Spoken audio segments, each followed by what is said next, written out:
Indeed, good afternoon. Welcome. This is KTN Business Today. My name is Peter Wakaba, and you're in for 1 hour of incisive business news. We, of course, are trundling through the continuing banking reporting season. And, of course, today we will have you bring you an update on the latest from Stanbic Bank, which has put out its year 2023 results. And, of course, news from across the full business divide across East Africa. That's, of course, Kenya and the countries across the region. We, later on, will have in studio discussion around the commercialization of millet production in Kenya. And, of course, the place that finger millet has when it comes to, first, of course, the economy and, well, the situation around food security.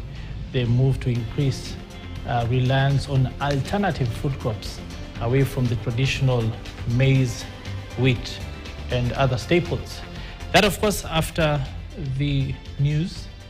For now, we start off with the story around Stanbic Bank that has recorded a profit after tax of 12.2 billion shillings for the full year 2023. Now, Stanbic marked a key growth in its balance sheet indicators, making a profit after tax of 11.5 billion shillings. The Stanbic South Sudan unit increased its trading revenues, recording a 460 million shilling profit.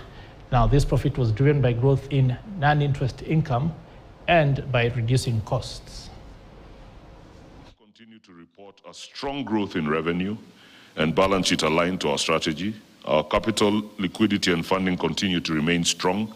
As a result of this great performance, it gives me great pleasure to announce that the board approved the payment of a total dividend of Kenya shilling 6 billion, representing 50% of our full 2023 results. We think we still have some few bips to come out of it.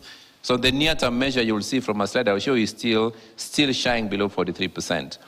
And we continue to grow strongly, quite efficient on our NPL profile at 9.47%. Slightly much lower than industry. And we've done a lot of work. Technology will be at the heart of play for our businesses in the short term and medium term. Uganda is the largest export market for Kenya, and Kenya is the largest export market for Uganda. And that's the kind of connectivity I was talking about. That is significant. We don't see that sort of sharing of trade flows in any other markets across Africa. And more importantly, more recently, we've seen Tanzania open up significantly. The East African community has brought in new members, as you know. DRC is a member, Somalia is going to join, Ethiopia is on the fringes. So all of this kind of points to a very, very significant growth trajectory that we think we want to be a part of. In fact, at the group level, we've picked East Africa as one of our growth vectors. It's the only geographic vector that we've decided to play on. Now, of course, off the back of that story, you know why we were talking about the region and the fact that for many banks,